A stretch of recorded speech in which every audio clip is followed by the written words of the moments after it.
So hello friends, आज के इस वीडियो के अंदर आपका बहुत बहुत स्वागत है। और आज मैं आपको बहुत इंपॉर्टेंट बातें बताने वाला हूँ कि जैसे कई बच्चे हैं जिन्होंने अभी कंपार्टमेंट एग्ज़ाम दिया है, ठीक है। अभी जिन्होंने कंपार्टमेंट का भी एग्ज़ाम दिया बच्चों जिन्होंने भी, ठीक है। अब उनका अगर पेपर अच्छा नहीं गया है, ठीक है, उनका पेपर अच्छा नहीं गया है, या फिर कई बच्चे ऐसे हैं जिनको इम्प्रूवमेंट देना था, ठीक है, इम्प्रूवमेंट देना था, है ना। या फिर कई बच्चे ऐसे हैं जिनका सारे जो बच्चे फेल भी हो गए हैं, ठीक है। ऐसा तो नहीं है कि सबके कंपार्टमेंट लगे, कई बच्चों के इम्प्रूवमेंट भी देना है, कई बच्चों को फेलियर कैटेगरी में ही फॉर्म फिलअप करना है, ठीक है। तो उसके लिए सीबीएसई बोर्ड एक फॉर्म निकालता है जिसका नाम है सीबीएसई प्राइवेट कैंडिडेट फॉर्म होता है ये, ठीक है।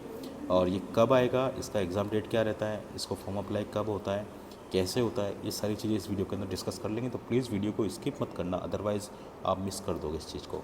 तो देखिए, मैं आपको एक बात बताता हूँ, आपको सबसे पहले मैं बात बताता हूँ कि जिन बच्चों का अगर मान के चलो अभी ये वाला जो कंपार्टमेंट एग्ज़ाम है ये अच्छा नहीं गया, ठीक है, सपोज़ करो कि उनका ये वाला एग्ज़ाम जो है अच्छा नहीं हुआ है ना।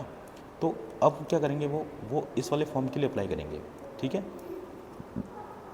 और इम्प्रूवमेंट एग्ज़ाम के लिए भी अप्लाई, जिन बच्चों के जैसे कि इसमें क्या कंडीशन थी कि इसमें अभी जो एग्ज़ाम हुए जुलाई के अंदर, ठीक है, अभी जो एग्ज़ाम हुए हैं बच्चों आपके जुलाई के अंदर, उसके अंदर एक कंडीशन ये थी कि आप केवल है ना वन सब्जेक्ट का ही इम्प्रूवमेंट दे सकते थे, ठीक है।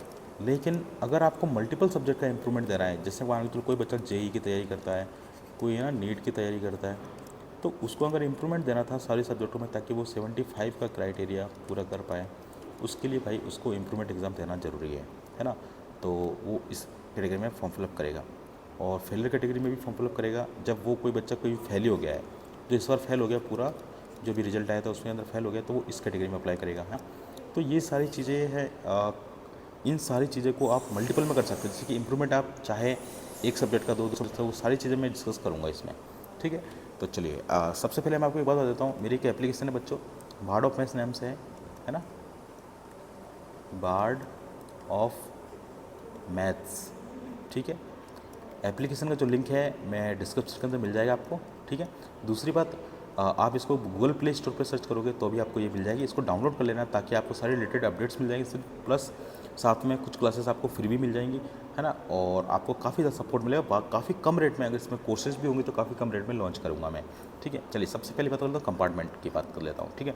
तो जिन बच्चों को कंपार्टमेंट एग्ज़ाम देना है वो इस फॉर्म के लिए अप्लाई कर सकते हैं। जिनकी कंपार्टमेंट अगर मान चलो इस वाले एग्जाम में फेल हो गई तो उनको थर्ड चांस मिलेगा। ये थर्ड चांस होगा, जो फर्स्ट बार दे रहे थे उनको ये थर्ड चांस और मिल जाएगा, है ना, ठीक है। तो आप इसमें फॉर्म अप्लाई कर सकते हैं, जो भी कंपार्टमेंट के अंदर फॉर्म जिनको भरना था, ठीक है।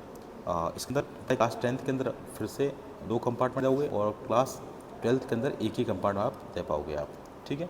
चलिए, अब बात करते हैं इम्प्रूवमेंट एग्ज़ाम की। अब जिन बच्चों को इम्प्रूवमेंट एग्ज़ाम देना है ना, तो वो चाहे एक सब्जेक्ट का भी दे सकते हैं, आप चाहे 2 सब्जेक्ट का दे सकते हैं, 3 सब्जेक्ट का दे सकते हैं, या फिर आप ऑल सब्जेक्ट का भी इम्प्रूवमेंट एग्ज़ाम दे सकते हैं, ठीक है। ये चीज़ आपको क्लियर होगी। तो अभी जो फॉर्म है मैं बताऊंगा, फॉर्म कब आएगा, सारी चीज़ बताऊंगा, ठीक है।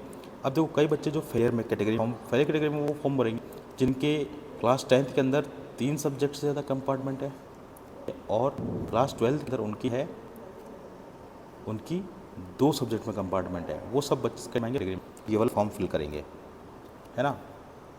चलिए, अब देखो, मैं सबसे इंपॉर्टेंट बात बताता हूँ, फॉर्म डेट। तो भैया ये जो फॉर्म है ये आपको बताऊँ, हाँ, ये आपके सितंबर के, ठीक है, सितंबर के सेकंड वीक में आ जाएगी, ठीक है। सितंबर के सेकंड वीक में ये फॉर्म आ जाएगा, ओके। और फॉर्म अप्लाई भी मैं खुद करता हूँ, तो आप इस एप्लीकेशन डाउनलोड कर लेगा। जैसे ही आपको मैं बता दूंगा, जैसे ही फॉर्म आएगा मैं आपको अपडेट कर दूंगा। तो एप्लीकेशन डाउनलोड करनी होगी बच्चों, आपको एप्लीकेशन डाउनलोड करना बहुत ज़रूरी है, ठीक है। तो सेकंड फॉर्म फिलअप भी आऊँ, ठीक है, आपका हो जाएगा फॉर्म। एग्ज़ाम डेट, अब देखो बच्चों, कई बच्चे सोच रहे हैं कि इसका एग्ज़ाम होगा, भैया इसका मैं उनका सीबीएसई बोर्ड का जो मेन एग्ज़ाम होता है ना, मेन एग्ज़ाम, ठीक है, मेन एग्ज़ाम कब होता है, मार्च में होता है, फिर या फिर कब होता है, फेब में, ठीक है। तो मार्च और फेब में जब होगा मेन एग्ज़ाम जो होता है सबका, मेन एग्ज़ाम, उसी टाइम पर इसका एग्ज़ाम होगा, है ना। तो ये सारी चीज़ थी, मैंने आपको बता दी है ना। इनका एग्ज़ाम सही साथ में होगा, ठीक है। और इसकी जो फॉर्म की जो फ़ीस वगैरह जो भी रहेगी बच्चों, वो आपको उस टाइम में आपको बता दूंगा। सबसे कम फीस में यहीं बार्ड ऑफ मैथ से आपका फॉर्म फिलअप होता है, ठीक है।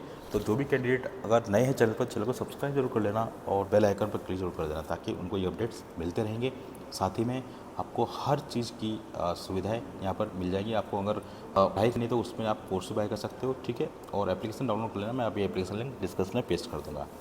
तो चलिए, ये तो मिलते हैं नेक्स्ट वीडियो में। अपना ध्यान रखिए, पढ़ाई करिए and all the best guys.